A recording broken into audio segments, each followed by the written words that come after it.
हमारा देश कैसा है? वैसा ही जैसा आप छोड़ के गए थे। यानी कि हम अभी भी अंग्रेजों के गुलाम हैं? नहीं, अंग्रेजों से तो हमें 1947 में ही आजादी मिल गई थी। अच्छा, तो अब तो हमारे अपने लोग देश चलाते होंगे ना? हाँ, तब तो देश काफी आगे बढ़ गया होगा। जब हमारे अपने लोग देश चला रहे हैं तो गरीबी और भ्रष्टाचार का तो नाम ही नहीं होगा।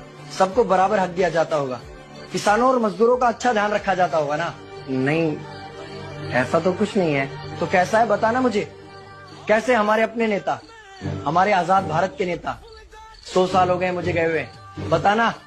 हमारे अपने नेता वो तो अपनी जेबें भरने में लगे हुए हैं। आने वाली 7 पीढ़ियों को नहीं बल्कि 700 पीढ़ियों को ना कमा कर खाना पड़े उस चीज के इंतजाम में लगे हुए हैं। तो तुम लोग क्या कर रहे हो और हमारे देश का युवा क्या कर रहा है? हम लोग तो इंस्टाग्राम पर रील्स देखने में बिजी हैं। यानी कि हमारी कुर्बानी का देश के लोगों पर कोई असर नहीं पड़ा। देश के लोगों में कोई देशभक्ति नहीं, कोई देश प्रेम नहीं। नहीं, ऐसा नहीं है। आपके लिए और देश के लिए बहुत प्रेम है भारत के लोगों के दिलों में। हर 15 अगस्त और 26 जनवरी को तिरंगा फहराते हैं, पूरे जोश के साथ भारत माता की जय बोलते हैं और आपकी डीपी भी लगाते हैं। और भारत और पाकिस्तान के क्रिकेट मैच के दौरान तो हमारी देशभक्ति पीठ पर होती है। तुम इसे देशभक्ति समझते हो? तो फिर क्या है देशभक्ति? अगर तुम्हारी देशभक्ति समाज को सुधारने में, गरीबों को अच्छी शिक्षा या बराबर का हक नहीं दिलाती तो कोई काम की नहीं है तुम्हारी देशभक्ति। भ्रष्ट नेताओं और सरकार के खिलाफ आवाज उठाओ, लोगों को एकजुट करो।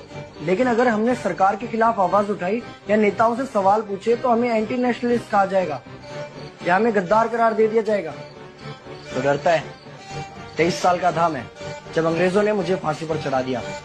मुझे तो आतंकवादी कहा गया था। अगर अब नहीं जागे तो ये देश सोता रहेगा। ये सरकारें, ये नेता देश को बेच खाएंगे। इस भ्रष्ट सरकारी तंत्र से लड़ो। अगर अब नहीं जागे तो ये देश सोता रहेगा। ये सरकारें, ये नेता देश को बेच खाएंगे। इस भ्रष्ट सरकारी तंत्र से लड़ो। देश को क्रांति की जरूरत है। क्रांति यानी कि हमें हथियार उठाने होंगे, बंदूकें उठानी होंगी जैसे आपने उठाई थी। नहीं, हमारी क्रांति विचारों की थी। जब अंग्रेजी हुकूमत ने हमारी आवाज नहीं सुनी तो हमने और जोर से आवाज लगाई और अपने विचार रखे। और क्रांति केवल सत्ता को बदलने तक सीमित नहीं है, बल्कि इस भ्रष्ट अन्यायी तंत्र को जड़ से उखाड़ कर फेंकना है। पर ये होगा कैसे?